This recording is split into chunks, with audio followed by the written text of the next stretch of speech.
about someone, and we had a lady, Mrs. Robinson, she would say, well, I don't think we want to loan money to that person. And then 2 weeks later, he would get arrested for drug dealing or something. So, I mean, people know each other and people know who's solid. And a lot of like older people would come in and borrow money for a new roof and they pay it back.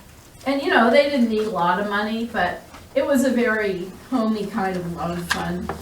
And I think we need someone to administer it, but we need people to feel like they have ownership of it. And that they could find new loan sources and kind of work with it so people know about it. So they don't just feel like, well, we don't even know anything, we can't get the money anyway, or whatever. I mean, there are good reasons people don't get loans. And you want trustworthy people so they aren't gossiping all over town. But have a loan fund that people feel like they own. And these are pretty simple ideas, really. Targeted down payment assistance programs. The city has that, but targeted to certain neighborhoods, so it strengthens neighborhoods. And if you want to go buy a house in Sunnymead or something, you don't really, you know, it's a pretty solid neighborhood. So let's try to focus that somewhere. Have projects of scale.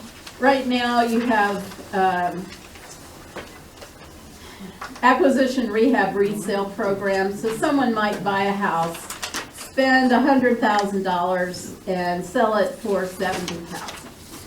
And I don't think that's a good use of city funds particularly.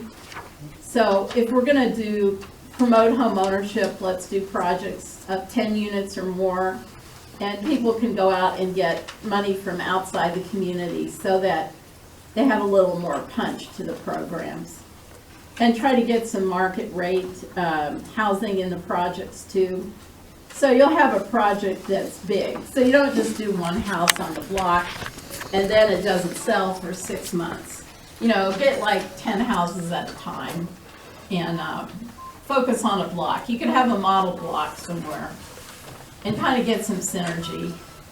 And the last thing is neighborhood plans. Have plans for individual neighborhoods. Lincoln Park, the neighborhood where I did my project, has a plan. And I believe there's a southeast plan that's being prepared.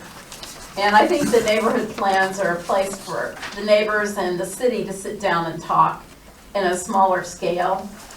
I think the Lincoln Way and the Western plans were good, but they were huge. And you know, you have hearings with 50 people. It's hard to get a word in edgewise.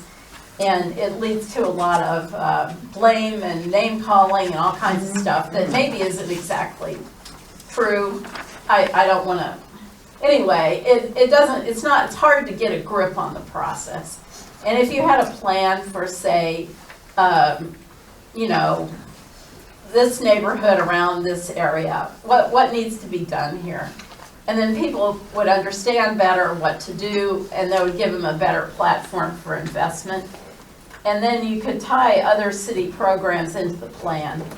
So you could get code enforcement to work with plans instead of just going around the zoning. Christmas in April, it could be targeted with plans. And I think transparency is important.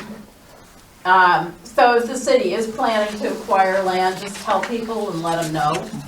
And I think people understand if you're honest about the future of the neighborhood, and they would be grateful for that. But you need to have relationships, and I think that would work better in smaller groups. And I know the city now, we have to have some way to sort of describe neighborhoods. So this is my informal attempt to do this. The first thing is sure thing neighborhoods. Like if you bought a house there, you know you could sell it. It's top of the line, like Sunnymead, you could sell a house there even without a realtor probably. And then you have neighborhoods that are pretty good and they're pretty solid, they don't need a lot of help. Then you have some neighborhoods, it depends on the block you're in. One block is great, you go one block the next way and it's terrible. And there's still, you know, scattered houses here and there. I live on West Washington. I would say our neighborhood is pretty good on our block. 2 blocks toward Western, it's pretty shaky. Then you have neighborhoods that are struggling in general, and then some neighborhoods that have really hit bottom. You couldn't sell a house there, And so you need to tailor the programs to the kind of neighborhoods that you have. And say you have a neighborhood that is very unworkable now, you might not want to have a loan program there because you don't want people investing in their houses and not getting the money out. Or you don't want to encourage new homeowners, at least until you have a plan and have a grip on things. So those are my small ideas and sort of steps. And I think the city has a lot of programs, and we need to get things so the market can work in the neighborhoods.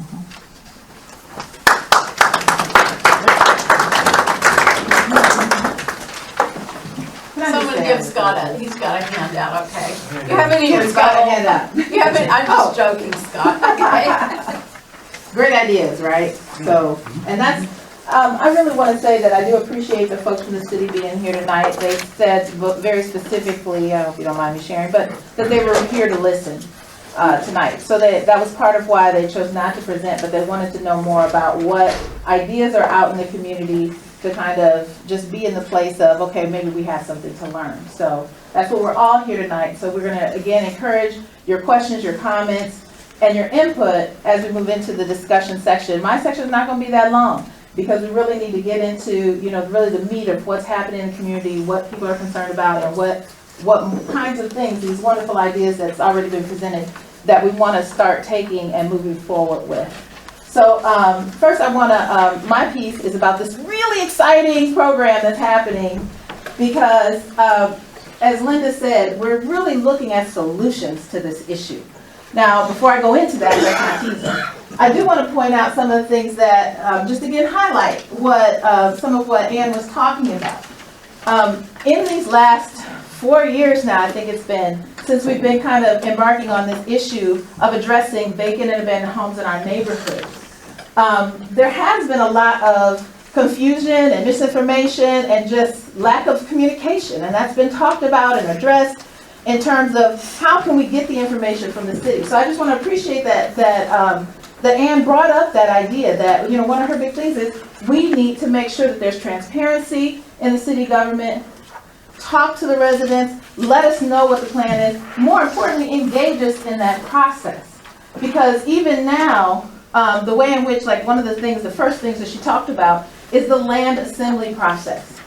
And being out in the neighborhoods and living in the neighborhoods, and one of the neighborhoods that's in that dark red zone, if you guys seen the maps, for the last 4 years since this kind of rolled out, there's been a lot of just, houses disappearing and things happening and nobody really knowing what's going on. And there's lots of stories that people have been coming and saying, well, this happened to me, this happened to me. And tonight we're not going to dwell on those issues, but we need to revisit those as well. And I know the city has gone through the process of having some focus groups. Some of you here tonight were maybe a part of some of those to say, okay, what happened? And how was this rolled out so that how did it really impact on the ground with residents? And so I don't want to gloss over that because there's been some real mistakes, I believe, that the city has kind of muddled through, that has had some very serious impacts on people, some of you who are in the room tonight. And so I want to say that we're not ignoring that tonight, and maybe we can get into that a little later, but we do want to right now focus on what are the things that we're going to do to help the city move forward in a way that engages us as residents, that makes sure that it not just includes us, but we are a part of benefiting from what's happening in terms of the revitalization on the west side. And so clarity, I'm going to say the G word, gentrification. And that is what's been happening on the west side. So the question is, and in looking at this issue, there's a difference between revitalization and gentrification. And if you don't know, revitalization is when you change the neighborhood and you improve the neighborhood. But when you add that issue of displacement, where those folks who are maybe of low income, oftentimes it happens to communities of color, where when that housing or the developments come in, they can no longer afford to live in that neighborhood.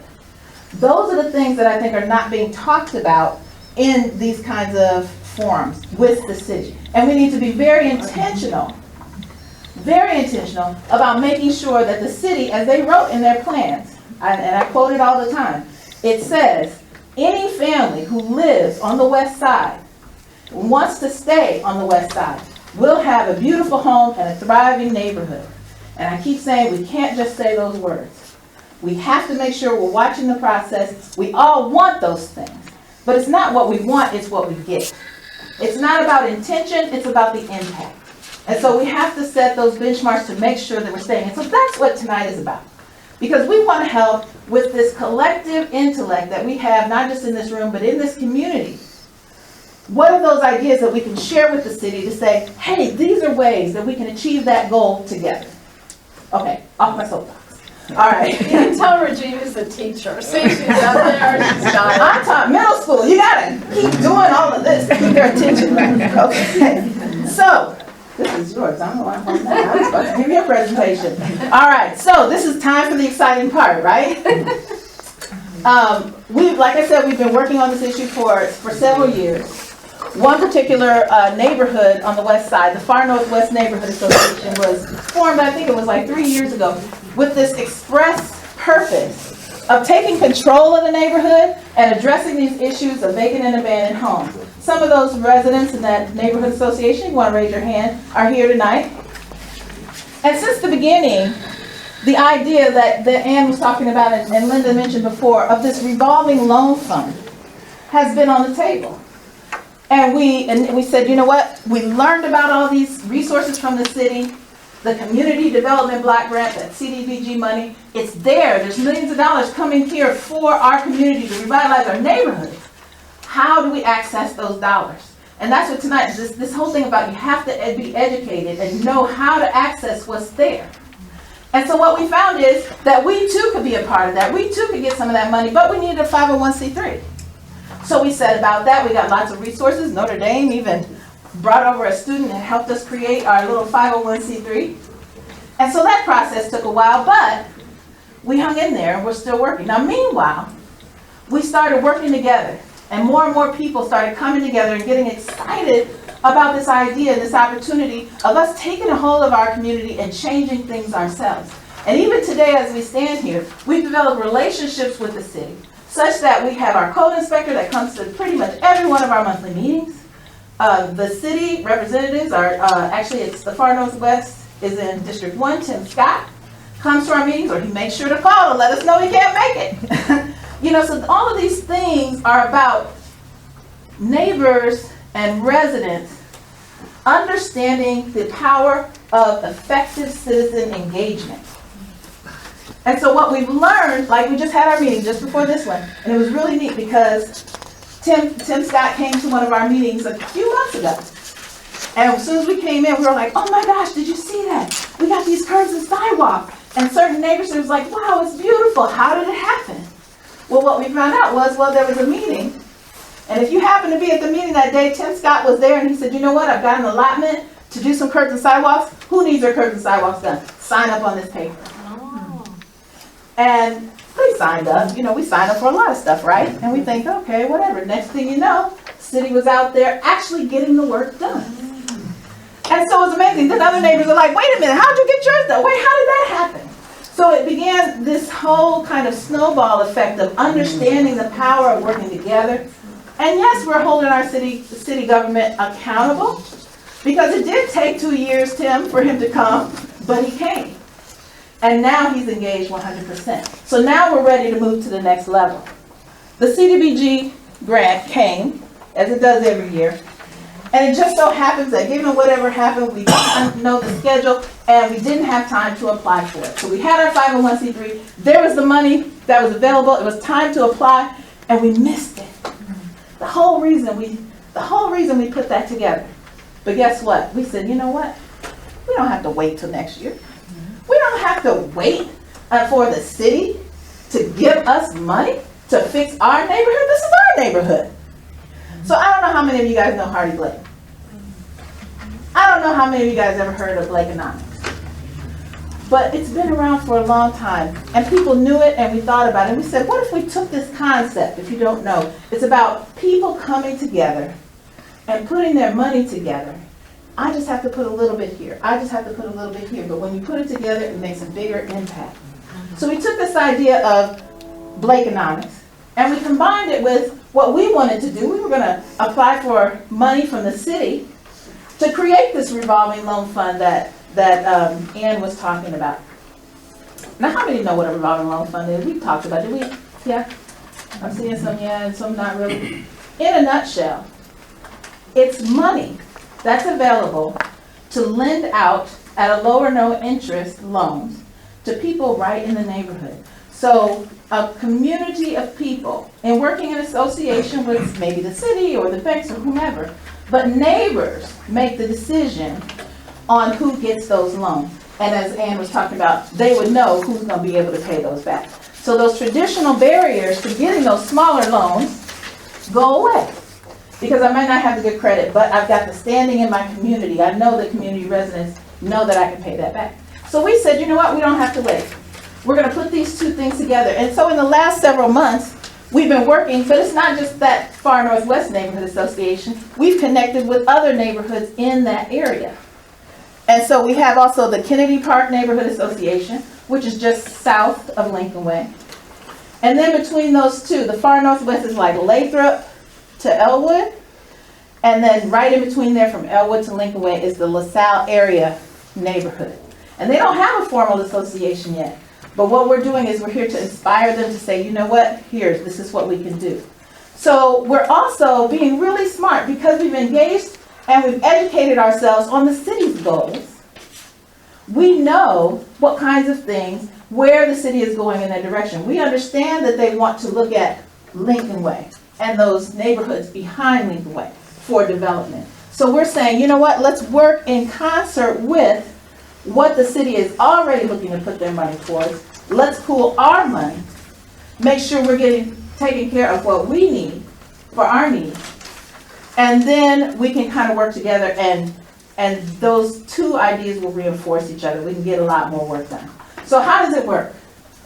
Our plan, I promise you I'd be quick and I'm still talking. So our plan, in looking at just those three neighborhoods, we're going to, together with residents, raise $15,000 through working with churches in our neighborhood, neighbors donating just $100 each, but putting that, doing fundraising, doing what we need to do to raise that money.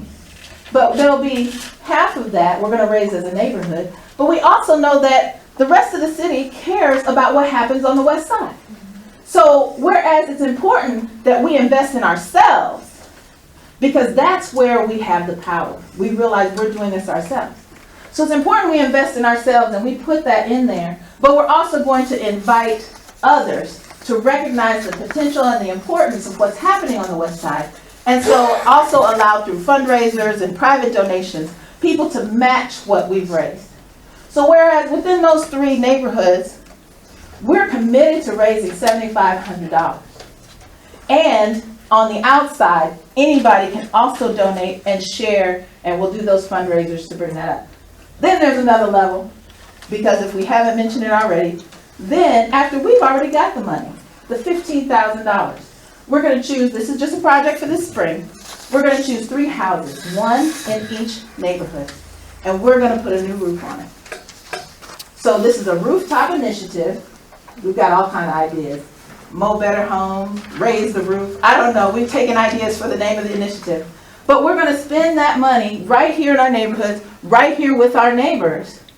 And I know I want to contribute that because my house doesn't need a roof. But guess what? When my neighbor's roof is improved, I know that that improves the neighborhood as a whole. And the value of my home is also going to go up.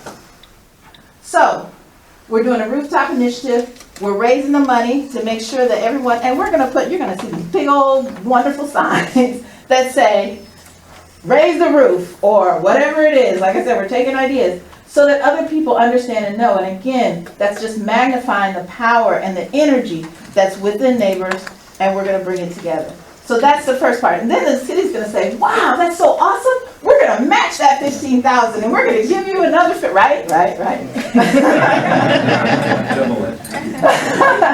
So this is the idea that we have, and we're suggesting that tonight. We're already working on it, but it just as an idea to spark as to what we can do with the power of our own residents, not having to wait on the city, making sure we're working on a self-sufficiency model and taking care of our needs now. That's where we're at. So, we're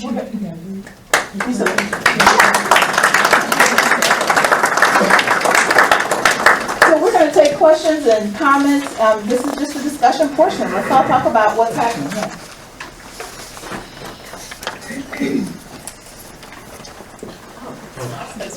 Offer a comment. Okay. I think it's absolutely fantastic to and heartening that have everyone collect around the room tonight with some of these ideas and the passion that's coming through. Cities are healthiest and strongest when people who live in them and take the time to engage like this and have a say in what's going on in the neighborhoods. And so I think that in itself is incredibly heartening. And the extent to which it's, cities are a big ecosystem. The government's one slice of it, but it really is the neighborhood associations, the neighbors, all those relationships. That sum total, that really is what it takes to sort of affect change. I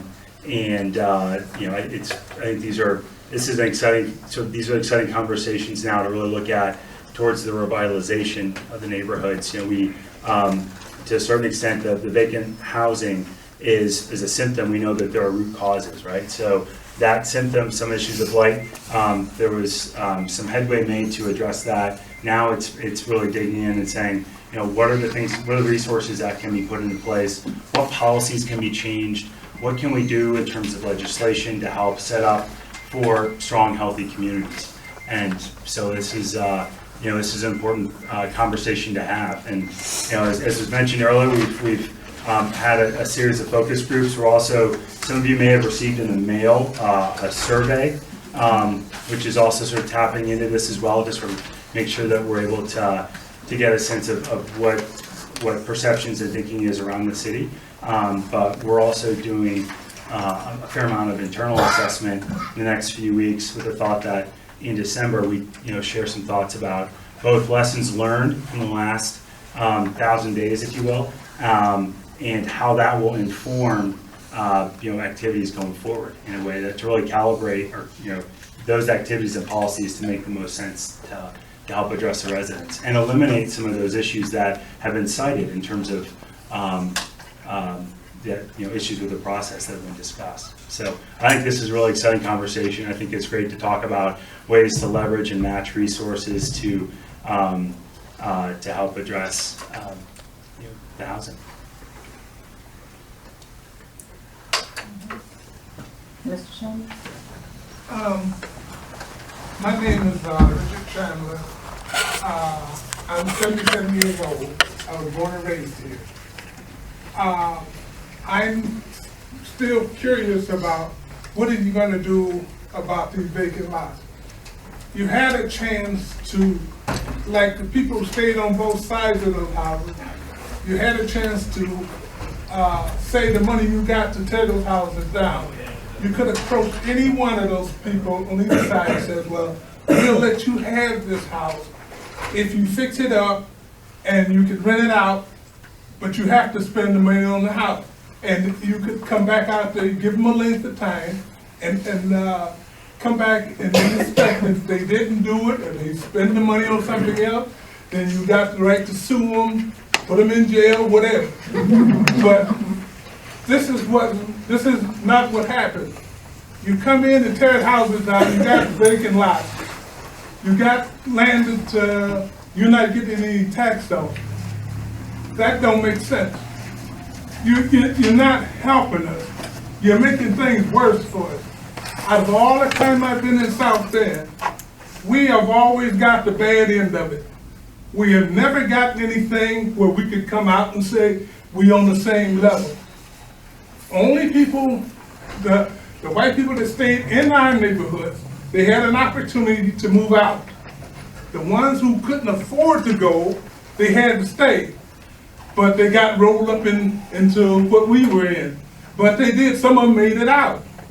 But you never done anything, and even back then and right today, you never done anything to show us that you have improved. We haven't gotten anything. I've been staying over in my neighborhood, where I'm staying, for almost 50 years. And I seen it when I moved in, it was nice, but they let it go down. And even the mayor today, he hasn't done anything in there. and I'm very disappointed. I didn't vote for him, and I don't like where things are rough. You didn't approach none of the people in our neighborhood. You didn't ask us nothing. You brought people in from outside, and they made the decision. So this is where I'm upset with you at. You guys ain't done anything. And if anybody sits here and says it's okay, that's their prerogative. But I don't see anything you've done out of all the time I've been here. And that's the way I feel. Just one comment there, of course, that, you know, the city doesn't own any of the vacant and abandoned housing, right? So, and sometimes that gets lost in this whole conversation. Those are owned by private owners, right? All those vacant and abandoned homes are owned by private owners. And this is a country that respects property rights. So it's only through one particular loophole in the law that enabled the Good Samaritan loophole that enabled any activity. Otherwise, those properties would have been blighted. There was no way for us to sell those because we never owned them. And that's an important challenge, sir. Excuse me. No, you didn't own them, but you played the game, pass it around. If people wanted to buy a house in our neighborhood, they sold it to people outside. And if we mailed one of them down that owned the house, he would turn around and sell it to give it to his son, wife, whoever, and you had to start that whole process over again. Now, I was interested in 2 houses over there where I'm at there. Both of them, they tore down. Now, they had it under, if you repaired it, which I could have done, but they didn't approach me with it. They had it where they had somebody holding it, and then when they got rid of it, then they turned around and said, well, we put it on, what you call a sale? Yeah. And then they went around through that. And then the next thing I knew, they were out there tearing the house down. So, I mean, this is the way they did a lot of the people. You can't ask people to buy a house and then tell them what they got to put into it. It doesn't work that way. You got to, either you're going to help them fix it up, find out what they're going to do, and make sure that they own the house they own. And see, if they do anything out of the ordinary, you got them. Like I said, if they don't do what they're supposed to do, they go to jail. But see, it's not, none of the stuff is not done right here. It's really not done. And I'm really disappointed with it. You get people down there that sit there, and I'm talking about some blacks that you get down there. You get them down there, those jokers don't even know what they're supposed to be doing. They don't come out in the neighborhood and talk to nobody. They sit there, all they do is go to the dinners that the mayor's supposed to go to, and he can't make it, and they cover for him. They're not doing anything for us. I haven't seen anything you guys have done. We had one, I can't think of his name, a long time ago. He was a councilman, and he came around and he would, like on a Saturday, he would talk to us. He would talk to us and ask what was, how everything going in the neighborhood. We talked to him, but even today, and I'm also teed off with David. He hasn't been doing anything. He's never done anything, and I've told him to his face. But you guys are not doing anything. You just, to me, you put up a smoke screen like you want to do something, but you're not. Where's all the money going? We pay taxes. Sir, Where's what would you we want can't get Scott to nothing do? done in our neighborhood. Okay, let me do just a point of clarification, because as we said in the beginning, tonight, the forum was about, looking at what we could do differently. But and we can talk about this, but what I know is that feelings are still raw in terms of what has already been done to people who live in the neighborhood. And it is about, Mr. Shamlis, it is about education. So we have to understand and we have to dig in and understand these processes. I want to go back and ask Scott, you said it wasn't, because the city doesn't own these lots, that it wasn't until you found a loophole in the law, I think you said it was the Good Samaritan law, that allowed you to have any activity on that. And I'd like for you to explain that, and then I have another question. Yeah, I would say it's not really, I wouldn't use the term loophole, I would say that we're allowed to demolish homes because of the unsafe building law. So that's a law throughout the state of Indiana. And the only thing we can do to that home is put a lien on the property and to demolish the property, or to bring in that owner, should we be able to find them, and make sure that they understand what's wrong with the property and what has to be repaired, and work out a repair agreement with them. So those are our options related to the properties, because we do not own them. Now, what I did see in the Vacant and Abandoned Task Force, one of the things that were considered was this issue of receivership. And I think we might have employed some of that, I'm not certain. But, you know, my understanding of receivership, and I'm just gonna share that and you can correct me if I'm wrong, but that there could be a judgment against the house, just like, I don't know, like I said, this is just me reading and trying to understand it and going to all these meetings. Is that just like, okay, well, you can make a judgment and decide that we're gonna tear that house down, and we now have the right to do that because we went through X process. So whether you own it or we own it, whoever, I'm gonna tear down your house, whether you want me to or not. But I understood that there was also a process that some cities use, and that was discussed and possibly used here, called receivership, where the judgment would be, instead of knocking it down, the judgment could be, okay, I'm going to appoint this person over here to fix that house up. And now, yes, there is a lien on the house, or there is you owe money. So you're an owner, you don't have the money to fix it up, or the desire, whatever the reason is, but the city is saying, nope, you gotta fix that property up. We're gonna appoint so-and-so, just like I have the power to tear it down, but I have the power also to appoint so-and-so to fix it up. Then if you don't fix that up, then that person can either choose to, I don't know, then that property goes into that person's name. I don't know, but can you clarify the receivership process? Well, I can, a little bit, although Okay. I'm not a lawyer, I'm gonna say that right now, but we've used receivership in the history of the city a few times. You certainly need a property that needs to be taken care of, but you also need a willing receiver. So whether that's a company or an individual, or another property owner, but it does include the process you talked about, but it also includes going to court and having the court and the judge approve the receiver, and the receiver then spends their time and their resources to do the repairs on the property, with the assumption that that property will eventually be sold and they could get some of those resources back, if not all of those resources. Or that person might decide that they want to keep that property and let their grandchildren live in it. Their owner, The regular owner, the first owner. See, a Oh, no, receiver is I'm a sorry. different person Right. than the original And so the owner. receiver, let's say I'm a receiver, and I've put money into that house now because I was given the authority to do that by the city and the Right. judge and through that whole process. You still don't own it. I That still don't own it, receiver I understand that, I still don't own it. But if that person does not pay me, The owner does not pay you? if the person does not pay for those repairs, right? Right. Because I heard you say that, the property can be taken over and sold, and then that receiver get that money back, right? That's what I heard, right? They can be, if the court process, and then the judge approves all that, Right, yes. so then you're actually, that owner now doesn't own it anymore because they did not pay that person who fixed it up. So let's say Mr. Shamlis wanted to fix up the house next to him, and he was appointed a receiver because they said, oh yeah, he's got the money and he's got the ability to do it. So if let's say you couldn't find that person that owned that house.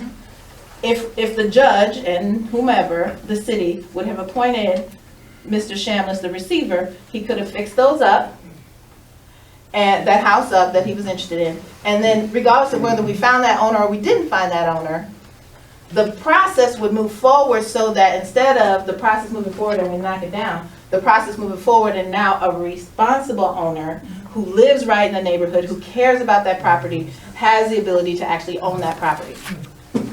So I guess I'm using that as an example to say, when we as residents dig in and really understand these different processes that are available and these tools that are available, we don't have to let the city decide which process they're going to use.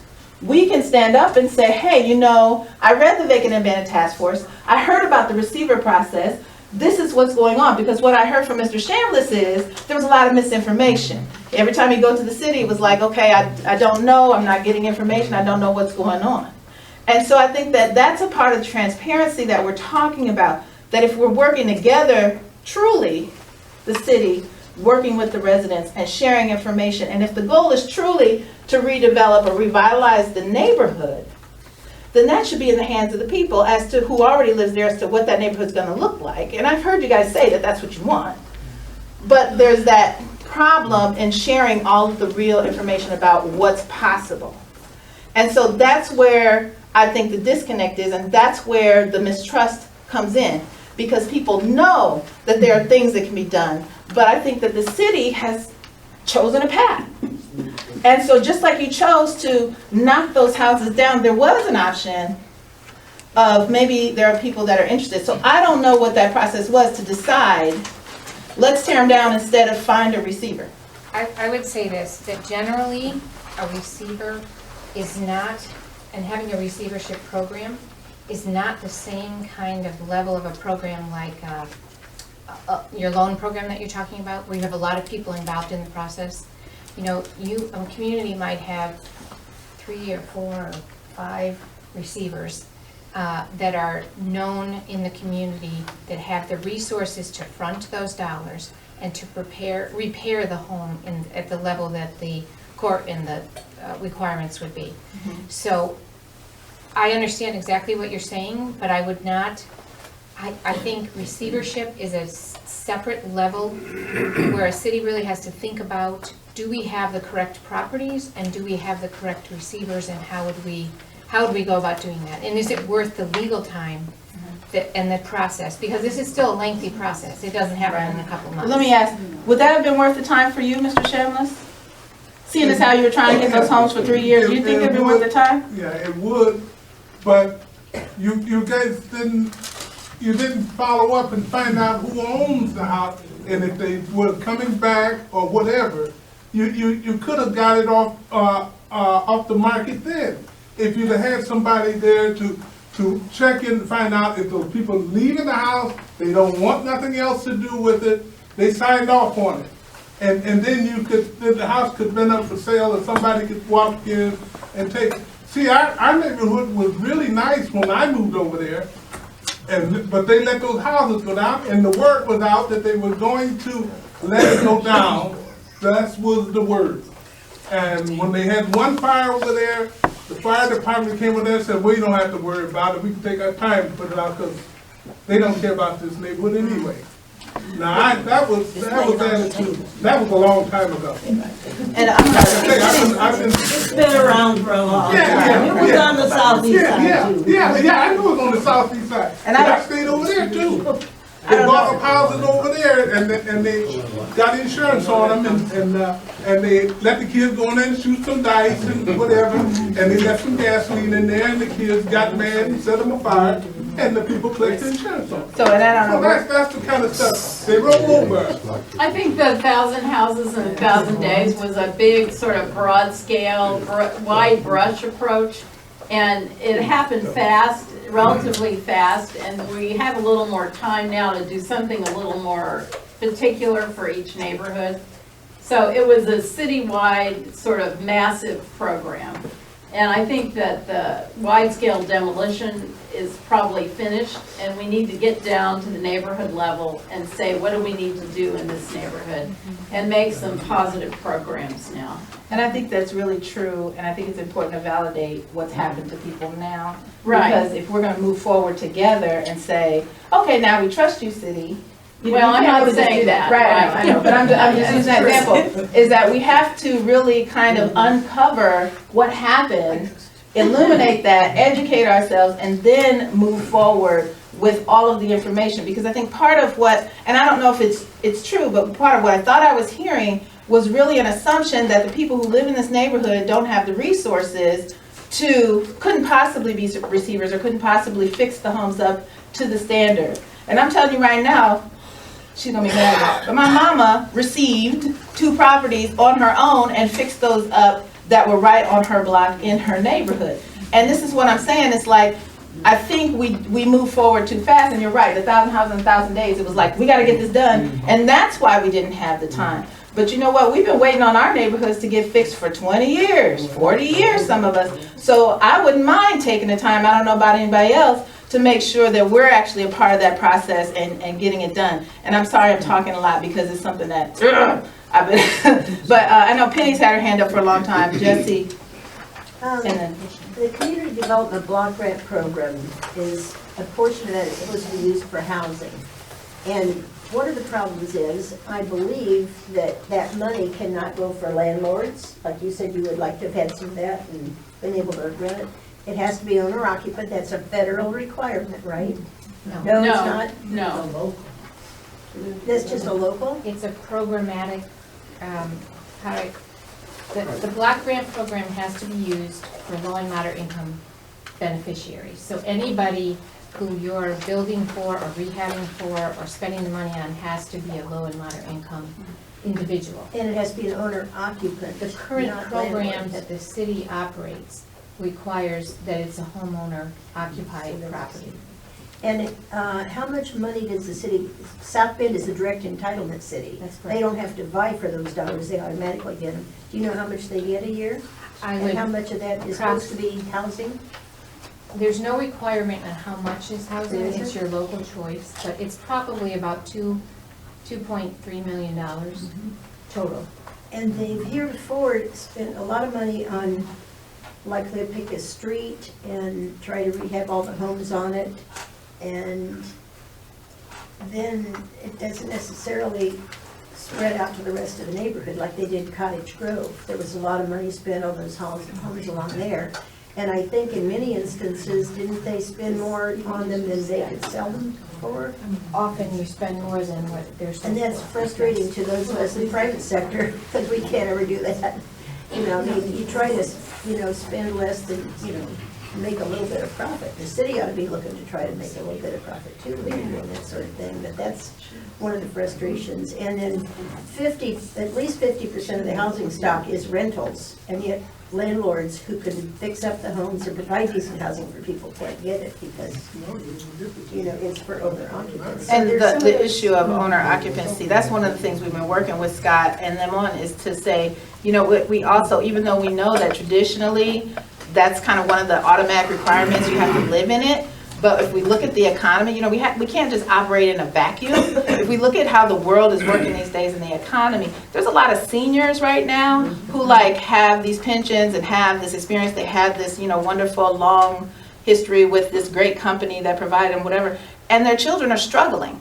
And their children, we saw the Alice report, the children are in that situation. So I've seen it time and time again, we have seniors who want to buy these homes and fix them up so that their children and grandchildren can live there instead of a housing project or something like that. So knowing that, I think we have to be smart as a community, as a city, to say, well, maybe we need to look back at some of these policies and say, maybe that doesn't fit anymore in the world that we live in. Maybe we need to look a little more closely that even though this person doesn't live there, they actually purchased and created that home for someone in their family, and maybe they're even collecting a little modest something to help keep it up. But is that really rent? So is that really something that's profit making, or is it about keeping the neighborhood, keeping your family together and supporting your family? So those are things that maybe are not easy, but I think that there are considerations we have to start paying attention to, especially given 56% of the people in Portage Township can't make ends meet. So we have to start being responsive in our policies to what's happening in the neighborhood. I'm sorry, I keep talking. You had your hand up. I guess one of the things I was kind of just wondering, whatever happened to the program, I think you could purchase a house for $1, but the biggest problem with that was, and it appeared to have been a failure, because there were so many stipulations that, number one, I think you had to have like $75,000 to be able to put back into the home, or approved credit prior to getting the house. Well, a lot of people may not have that. But they still may be capable in a few months' time to get that house back up to code and fix a house. So I think that Dollar House program, number one, would be something to revisit, which would help this gentleman back here with his question. But look at the stipulations you put on it, because the stipulations that were there basically blew anybody out of the water unless they were a major investor. No, that's a, sorry. And then the other thing I want to touch bases on, I think I talked with you and the mayor at Mayor's Night Out, and I never really got any confirmation back on it, was 3 properties I brought to you specifically, one on Cushing, Portage, and I don't recall the other street. But the city took money, and I'm not sure, maybe you can answer where the money came from, $500,000, and put into these 3 houses to rehab. Now, I don't know if they were part of the 1,000 House program, and they were rehabbed. But you spent $500,000 worth of, whether it was taxpayer or federal money or whatever, to rehab them. And then we gave 2 of them away to the Near Northwest Neighborhood Association, and one of them to the Heritage Foundation, or? No, they were contracted to South Bend Heritage and the Northeast Neighborhood Revitalization. But we put $500,000 in them, and we Yes. sold each one of those 3 houses. Only one was sold so far, on Prairie. Okay, well, whatever the case is. But the listing prices for those houses that we just sunk $500,000 in were like $64,000, 50-some thousand. So we were lucky to get not even $200,000 back out of the 3 homes we just dumped $500,000 into. So I had asked where that money came from that went into those. Were they part of this 1,000 homes?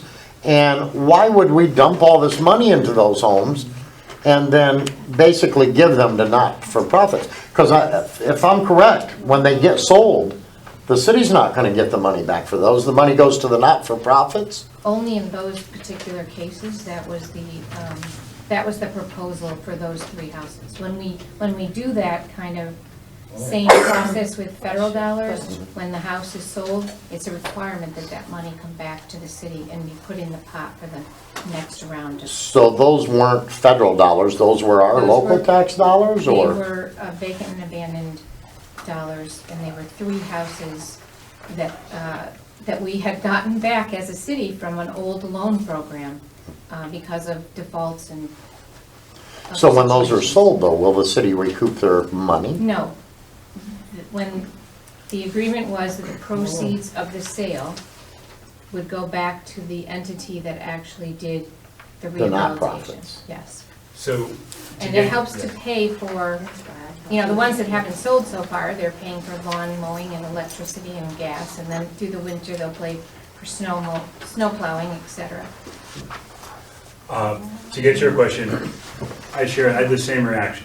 And I think, so I actually called Maycap, talked to the contractors in the county, and actually those per square foot dollar cost, construction costs, are comparable with the dollar costs that are going on in the community.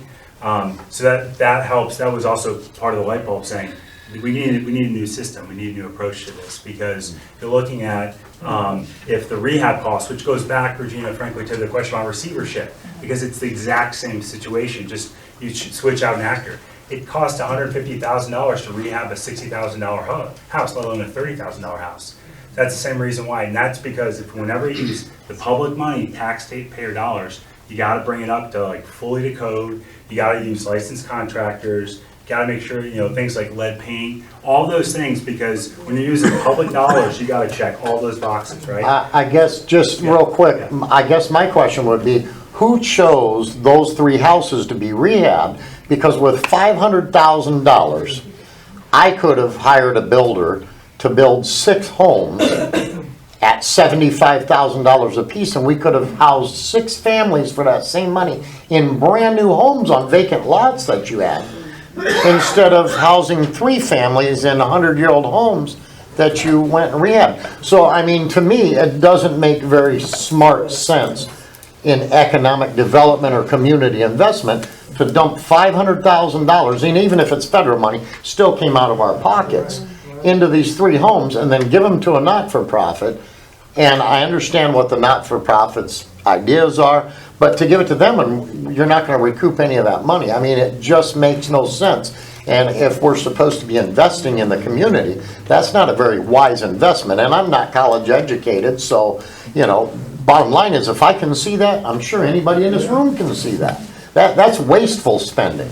And there has to be a reason it was done that way. I haven't been able to track who the contractors were that did the work, or I know what the amounts were, and I know what was done to them. But I mean, that's a scary thought. If that's going on with these three, what other scenarios has that went on within the city with the tax dollars? No, I don't think you'll find any malfeasance. I think you're gonna find that those are what construction costs are. I think the bigger question, however, is what are the appropriate activities in today's economy, with today's demographics, that make sense to address the right questions for affordable housing. And, you know, when you look at the census data, 55% of renters in South Bend pay more than a third of their take-home to rental payments. So start to think about maybe, you know, looking at what's the right, there's a mismatch between our existing housing stock, which is almost exclusively single-family residential, and where the market is going, which is there's more interest for rental, there's more interest for multifamily. So you have a housing stock that you know, has been, you know, the city that up until last year was shrinking in population for 50 years. So you've got a third more housing than you do people, so there are some issues there about, you know, what's the best mechanism. I think that's exactly why we're looking at this and figuring out what's the best way to deploy those dollars to get to really address the question that exists. I will also say, though, philosophically, it's worth the conversation. Interesting level, what's the quality of public housing?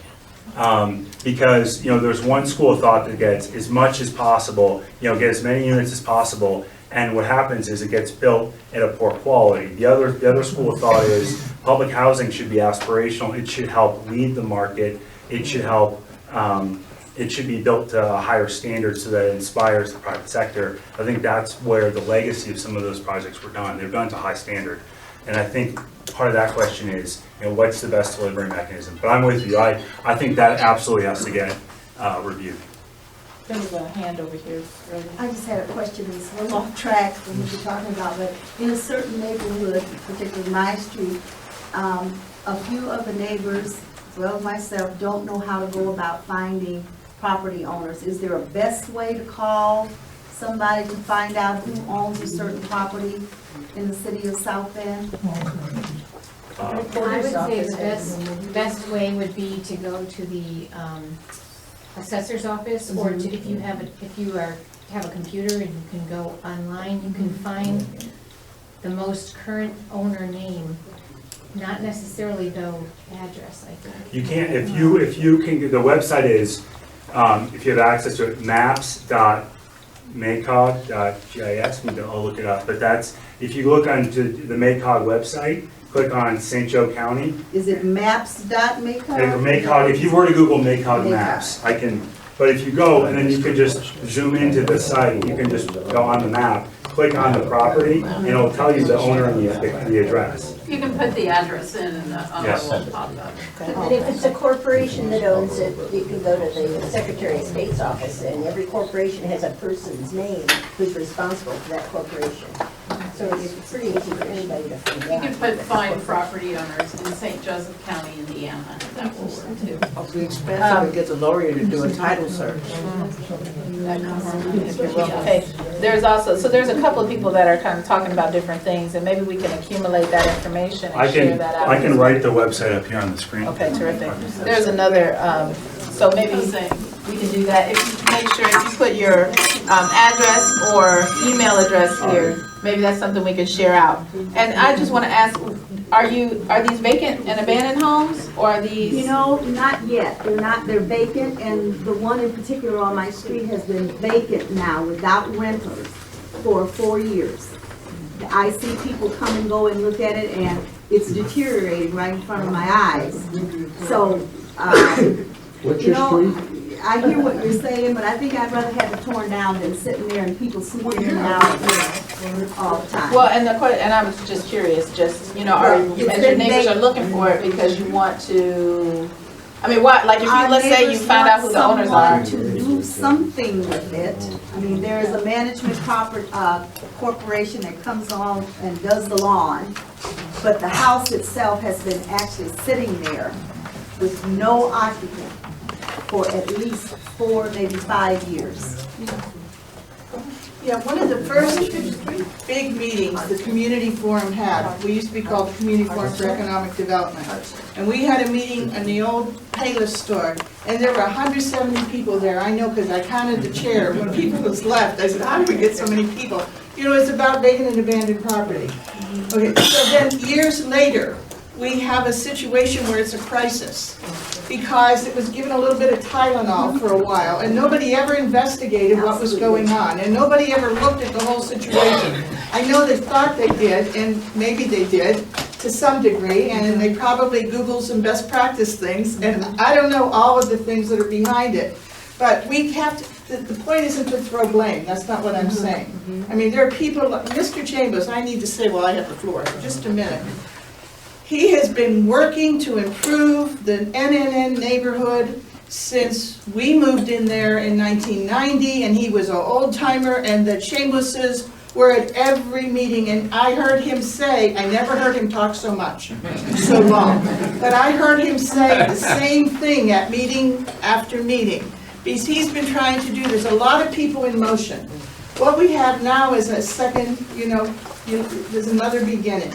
And let's not, before we get a whole new batch of 1,000 homes in 1,000 days to take care of, we have to figure out a much more diverse analysis.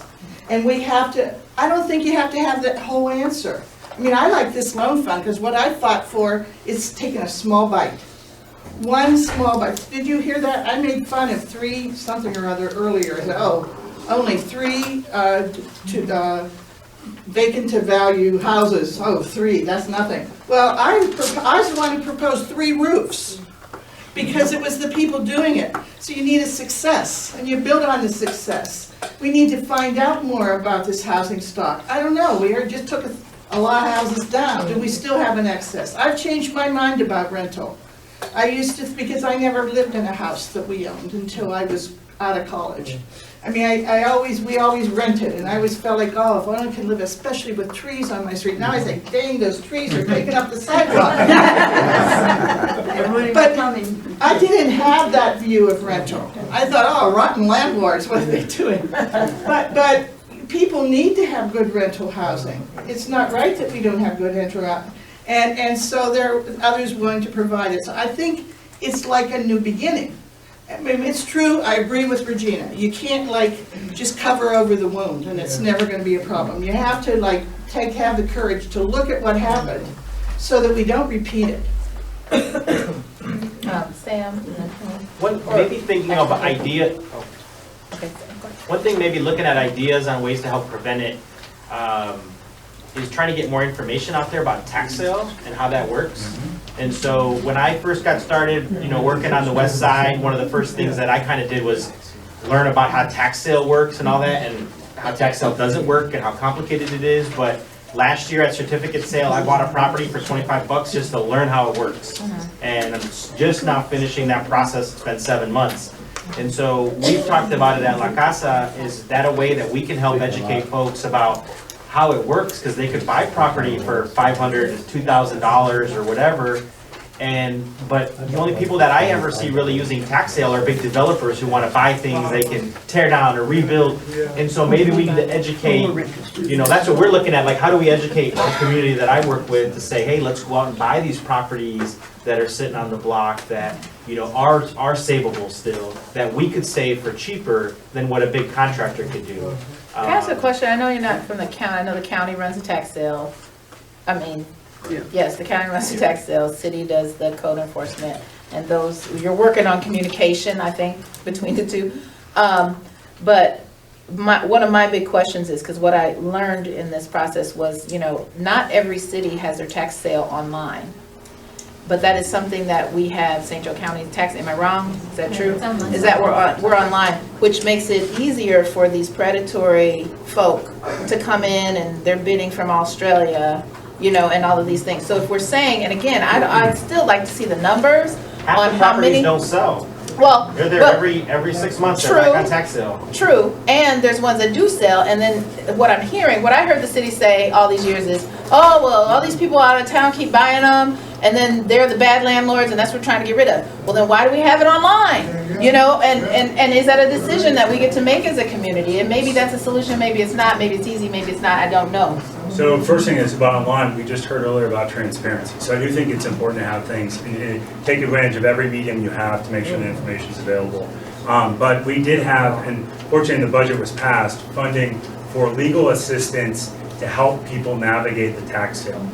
Because we think that, again, the core issue in vacant abandoned housing is the fact that is the ownership, the fact that it's oftentimes it's very ambiguous who owns it. So to help people go through the tax sale process, we have the funding. We'll have some more details about that in December as we flush out how people will contact that, but that's to help people navigate it. And I think that'll help. But we're also, I think, and again, things that we're looking at, to your point, some sort of landlord registration, right? So, you know, that's one way that would help enable us to make the nuance or the distinction between those who are responsible landlords and those who are sort of predatory investors. And so having some sort of registration that would, you know, create a form of accountability, I think is that I think makes a lot of sense. I think the reason they put it online, the county didn't have enough staff people to manage it, and you have to do it exactly right or it's invalid. And they hired a contractor to do it for them because they weren't able to keep up with it. SRI, yeah. Well, I'm sorry, someone who hasn't spoken yet, who's now talking without permission in my class. Sorry. I get you, you're on attention, okay. I want to talk about code enforcement. Is that a source of revenue for these programs that you're talking about? God, Is no. it possible for She said, God, no. We all wish it was. No, I don't know. Or is it possible for people in the community to start doing their own code enforcement and collecting their own money? Now, the downside, of course, is all these people that own the property and that are delinquent in scofflaws, it'll live there somewhere else, California, Texas, and all. Or some of them live here. So, some of them do. It would be interesting, first of all, to find out who owns those properties and do they live in the community. And secondly, and I only raise this because I happen to know it's true, when you have your lawn cut after going through a process of being delinquent and all of that, and you get an assessor out there that says, or an inspector that says, you need your lawn cut, it's 9 inches or something, they bring in a crew from the Parks Department. And do you know how much money is spent on equipment and maintenance and gas and that sort of thing? No. 12% of $170. The rest is overhead, administration, and maintenance, and inspection stuff. It's all administrative stuff. So wouldn't it be wonderful if you would be able to turn that into a community asset? Now, unfortunately, you might have to pit neighbor against neighbor, but at least you could keep it in the neighborhood, right? I have a problem with neighbors doing code enforcement because it's a police power of the city, and it's bad enough if you have supervised people doing it. Say I don't like my neighbor, or you have a crazy person that goes around citing all their neighbors. Or, It happens already. well, I have trouble with it. I think this is a really important issue because as we've done investigation and looked at this whole process of vacant and abandoned and the western corridors and getting those revitalized, the city used aggressive code enforcement as one of the tools to actually acquire and consolidate parcels. And there needs to be an investigation as to whether those processes were done in a way that was fair and equitable to the people who actually live in this community. I've heard story after story after story of things that happened that were outside of what civil rights legislation would actually allow. And so there's a way in which, you know, tonight might not be the space to really kind of delve into what happened with code enforcement and this issue, but there's lots of interest in those stories, and I believe those stories need to be told, because in each and every one of those stories, if we dig down, we can see and identify a specific policy that allowed those things to happen. And I think we need to kind of unearth those and really evaluate, is that the way we want to move forward in this community? Is that the way we want to treat residents in this community? When we have some people who accrue thousands of dollars within a very short amount of time in code enforcement penalties, and these are stories that were told to me, then their house ends up, because they can't pay those thousands of dollars, it rolls over to their taxes, becomes a tax lien, and then that person still can't pay that code enforcement violation, and then it actually, their house goes to tax sale. There's a gentleman, I was looking for, Miss Barbara had to leave, who had a home right over here on Elwood. His home went to tax sale because he only owed, over 2 years, he only owed about $2,000 in property taxes.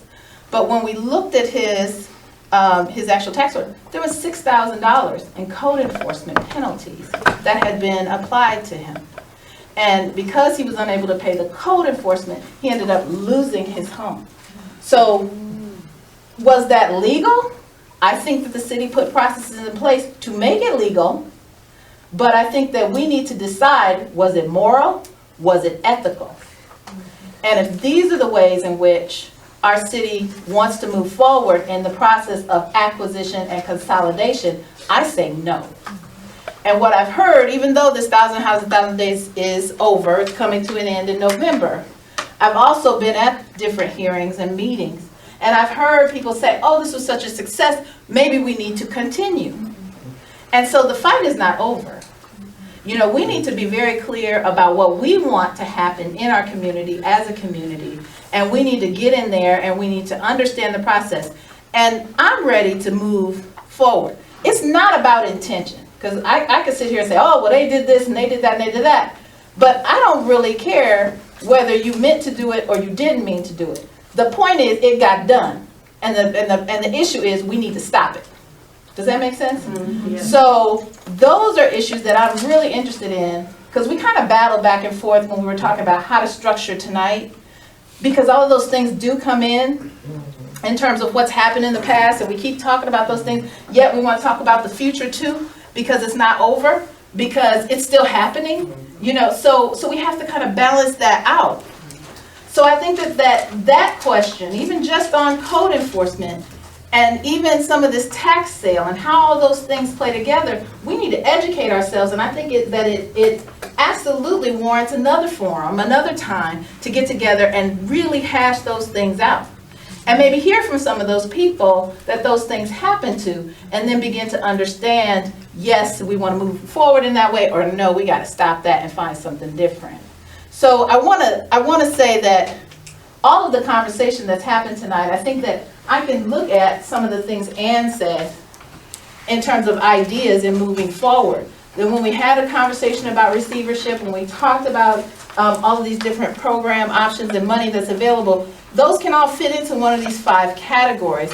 So I don't want to say that we've gone off topic tonight, because I think that it's important to validate where we are, those who are in the room right now, and what are the things that's on our mind, and then also focus that in a way that we can actually make positive change. Because we're not just going to sit here and talk about it, but we're going to fit this in and we're going to do something different. I want to second what Regina said about code enforcement. I didn't want to get into it, but I think, do we want people to pay, how much should you pay for weeds? I mean, how bad is it really? Is it worth $10,000 for weed fines? You know, and say you have a mowing, well anyway, I'm not going to get into it, but it is, I thank you, John, for bringing it up, and I think it is worthy of discussion.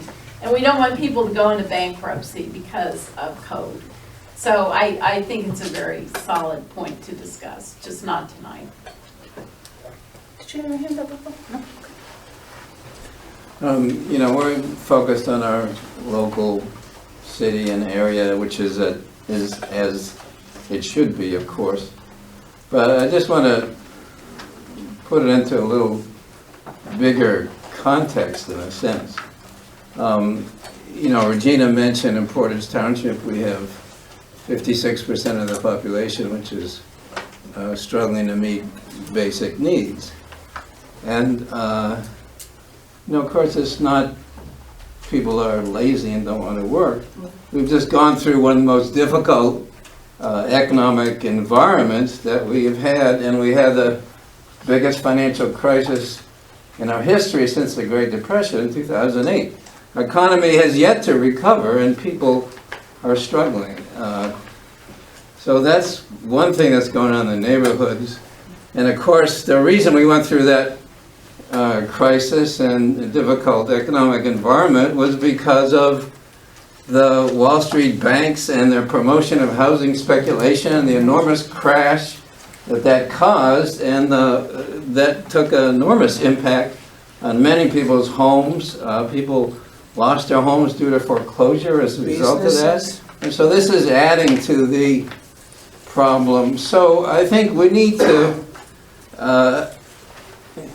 identify and support those people who are struggling through no fault of their own, and realize what we need to do, the city and the people in the neighborhoods, and initiatives like Regina was talking about, to a revolving loan fund. We have to focus all that attention on supporting people and helping them to keep their homes, but not just their homes. It's not just buildings we need to focus on.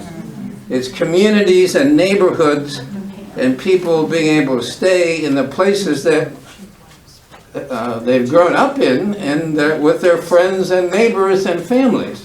So I think all those things are important, and we really need to make that the essential commitment of what we're all about. And I, really applaud the initiative that Regina has taken, because I think that's exactly along those lines.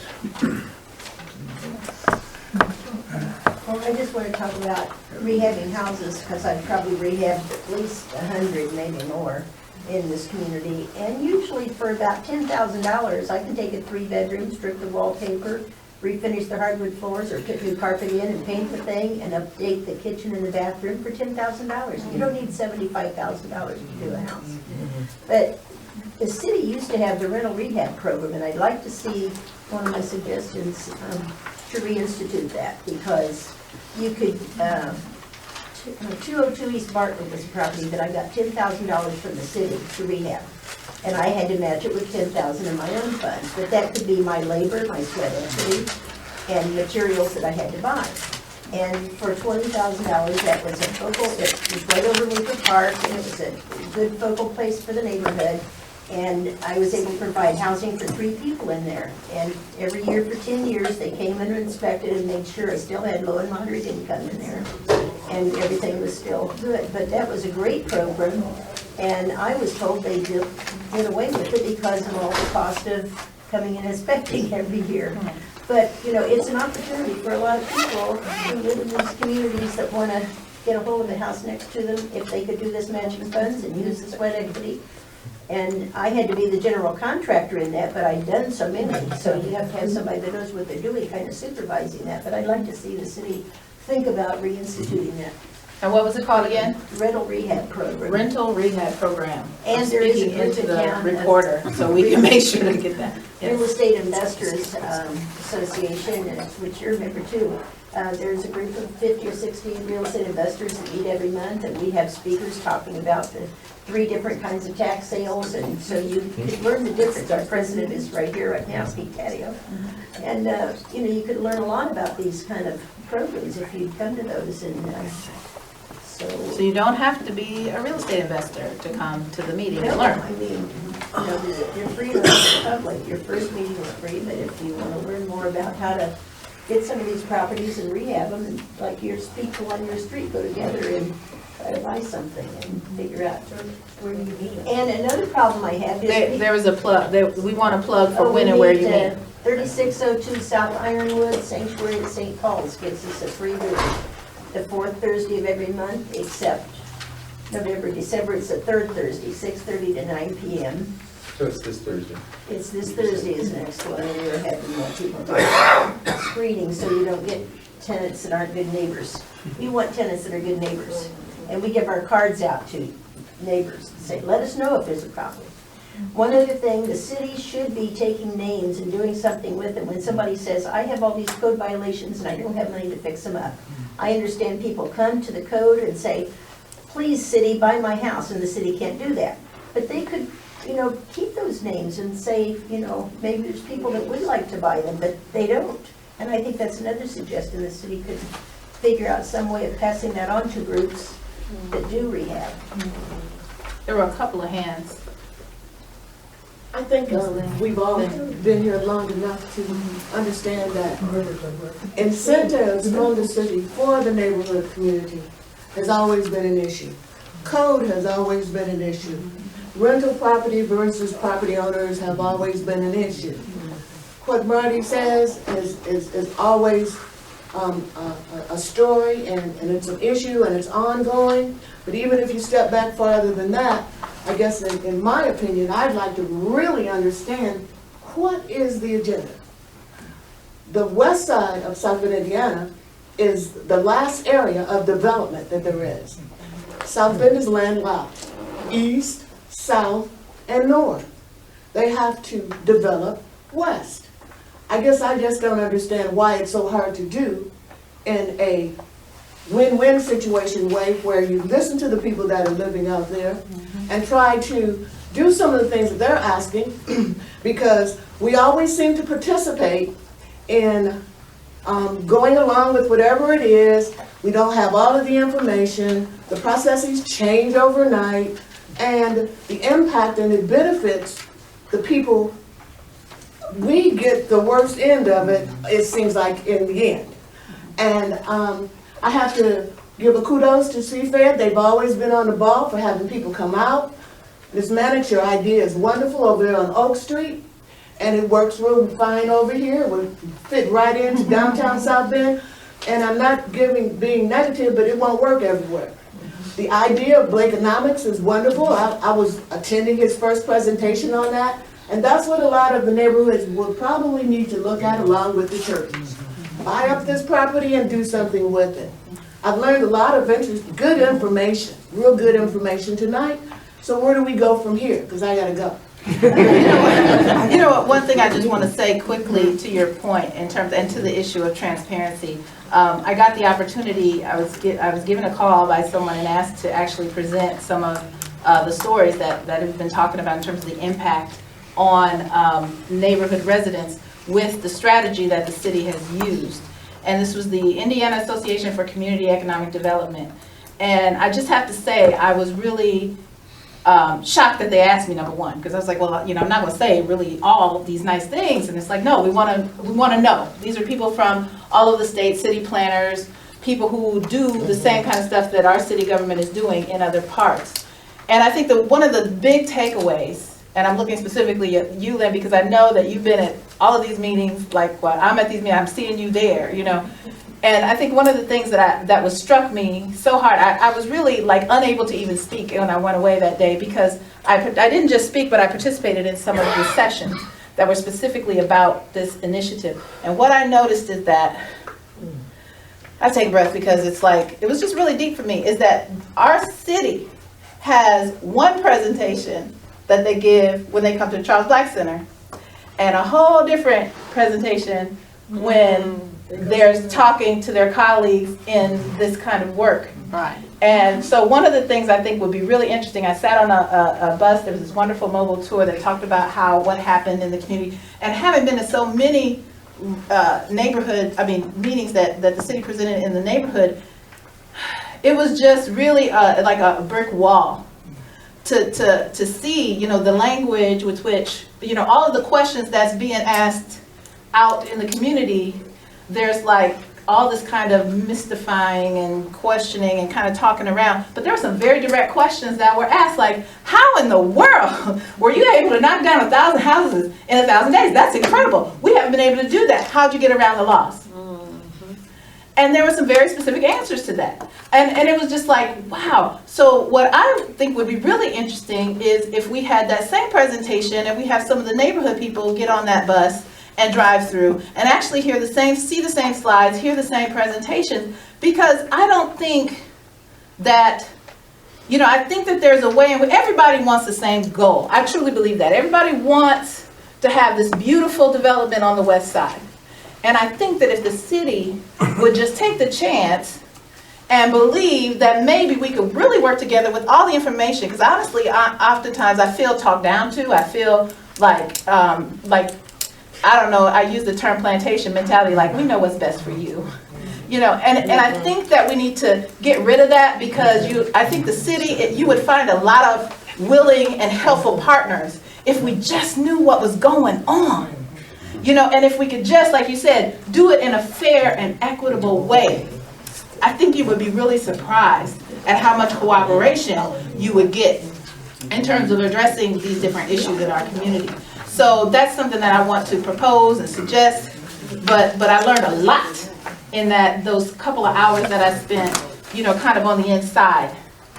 And I think that it'll be okay if we share that with the rest of the community. So again, I'm going to propose, because I think I saw a couple more hands, and we're getting on our 8 o'clock. Usually we wrap about then.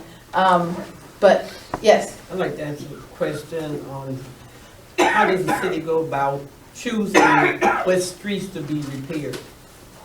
The question. Anybody want to talk about that? I think that the engineering department has Italia roads in terms of when they were repaired before and what their 20-year life is and that kind of thing. I think, Scott, too, they also ask each city council person to designate a certain area. I've heard that. Yeah. So each city council person has a few blocks they get to pick. And is that just for the sidewalks, or is that also streets?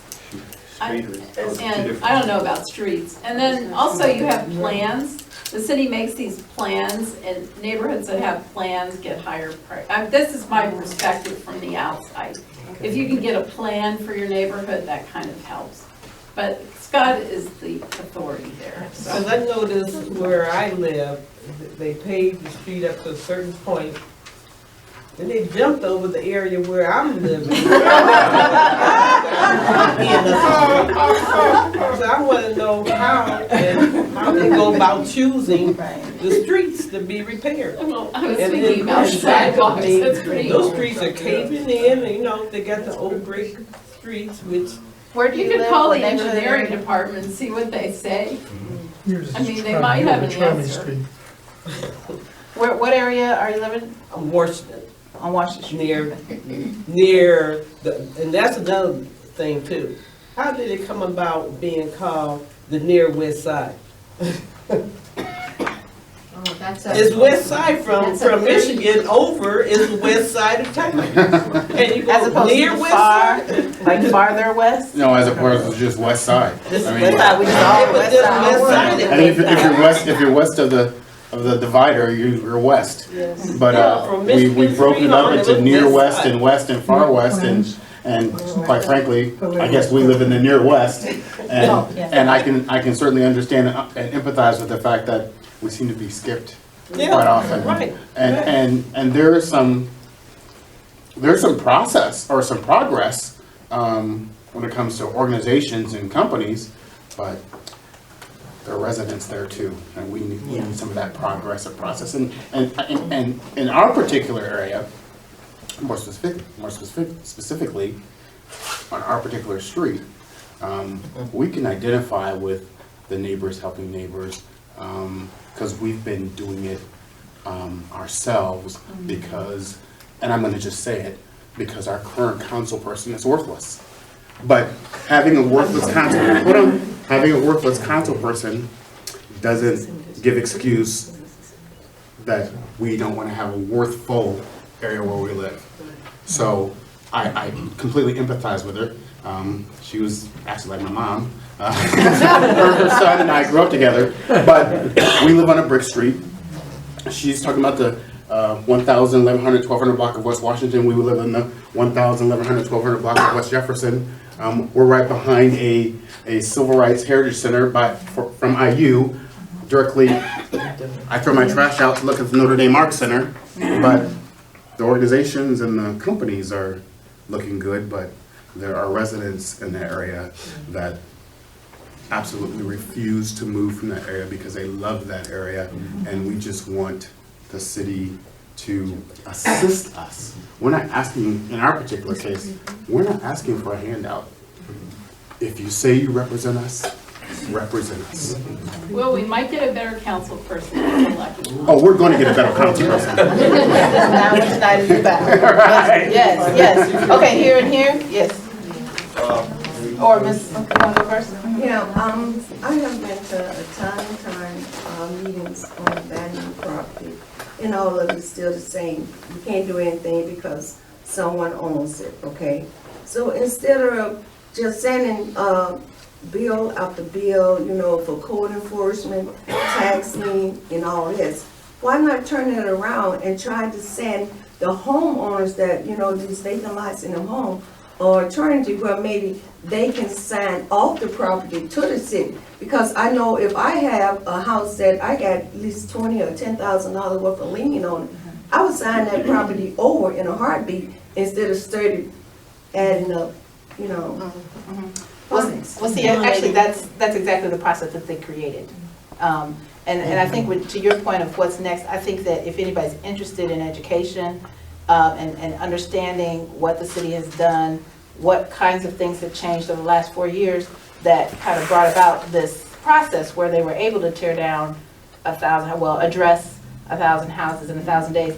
But that's actually the process that happened, and honestly, I don't think that's a fair process because there were owners who were actually pressured into by getting these aggressive codes, by getting what's called continuous enforcement, and they were working on the property, trying to move that forward. But in certain targeted areas, if you look at the vacant and abandoned housing plan, it actually said, and the West Side Main Street plan together, it actually says, this is what we're gonna do. Look in these little areas, right behind Lincoln Way, right, you know, the cemetery expansion, around Kennedy, around LaSalle and the lake, we're going to use aggressive code enforcement where we pile on the fines, and then the person can't pay them, and then they'll wanna give their house to the city.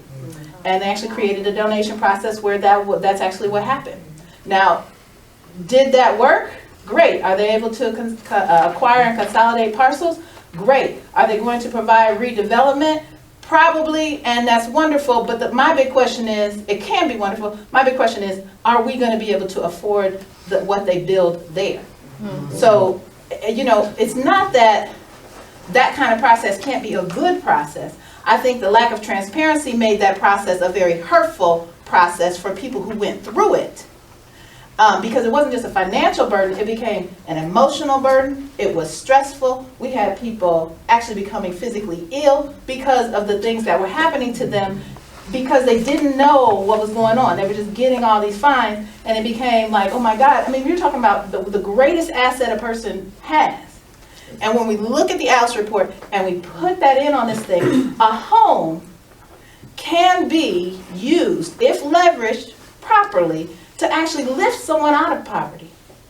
Whereas I think our city chose a process intentionally or unintentionally. Again, it's not about blame. I'm just saying, how did it happen? What happened in the end is that the process that the city chose actually disenfranchised many people who would have wanted to live in the home, who would have if they were given the resources. And I know it's not simple. It may not be the quickest fix, but is it the best fix for the people who have been paying taxes for however many years?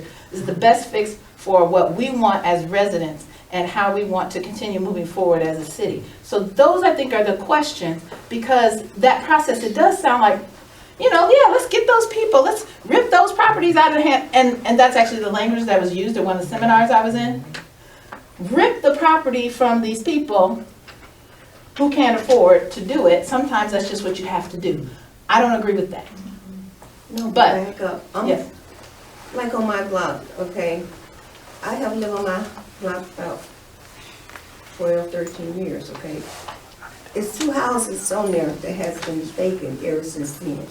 For the last 6 years, they've been going from one home paying to another one, to the next one, to the next one. And I am still picking up paper, paying the kids on my block $5 and $10 to cut these lots. And I know, you know, it has to be a better way. I know I hear everyone talking. Everybody does not live in the same situation. You know, someone, you know, has neighbors next door, have house that can be rehabbed. I live next door, my resident live next door to empty lots. That these lots just sturdy turn hands. $25, they buy them in the tax sale, wait 2 years. Illegal 2 years dumping. later, that same old house, land is in the tax sale. That's what I'm talking about. I'm with You know, like, I have a gentleman that's on my block that is willing to take this lot and take care of it. But paying $25 for a lot and then turn around and paying a large attorney fee to acquire this lot in 7 to 8 days is outrageous. And that sounded like maybe that's part of what Scott is saying was put in the budget this year to help people acquire maybe things like that lot.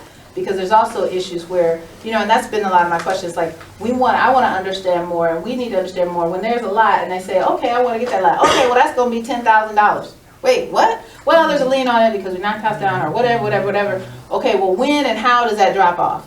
Does it really make sense to charge me, a responsible person? I've actually been, and these are stories that we've walked the neighborhoods and talked to people. I've been cutting this lot for 10 years.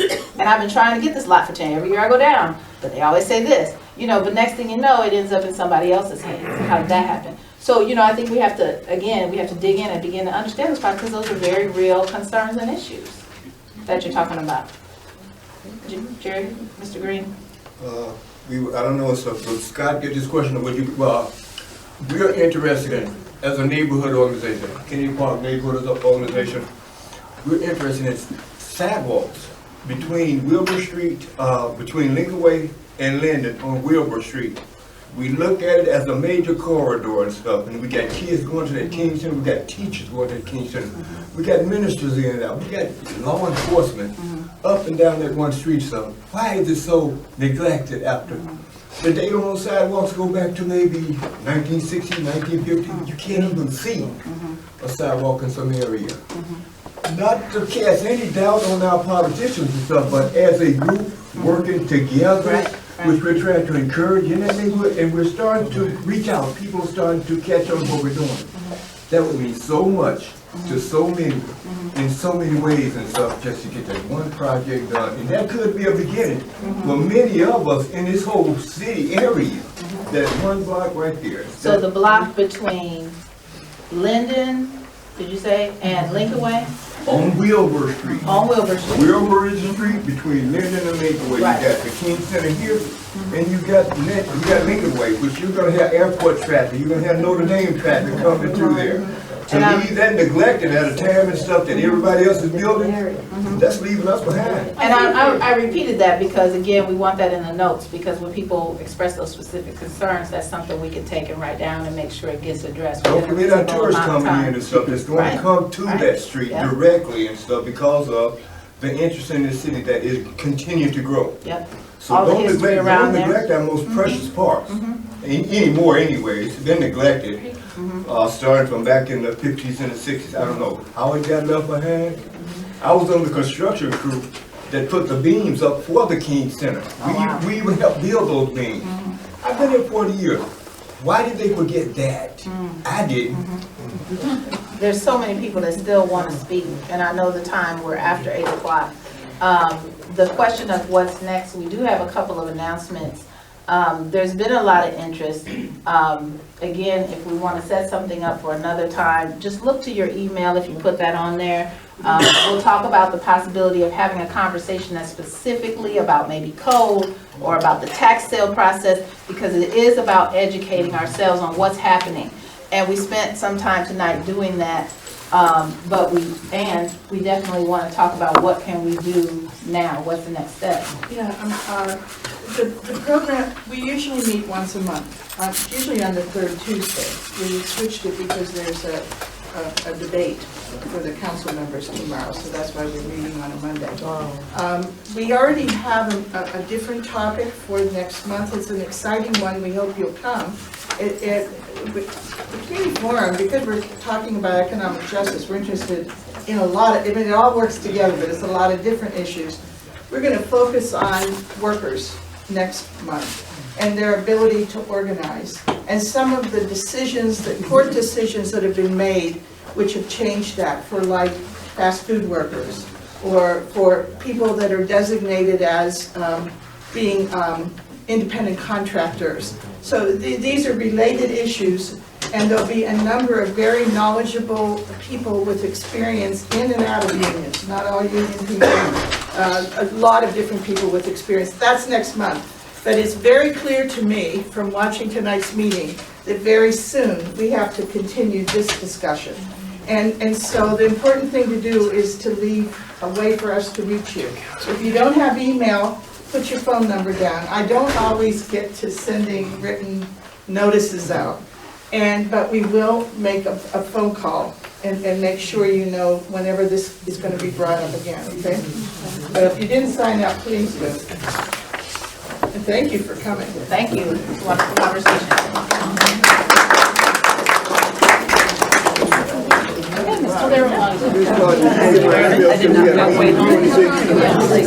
Oh, what time did you get here? Oh, well, that's the way it is. Hey, how you doing?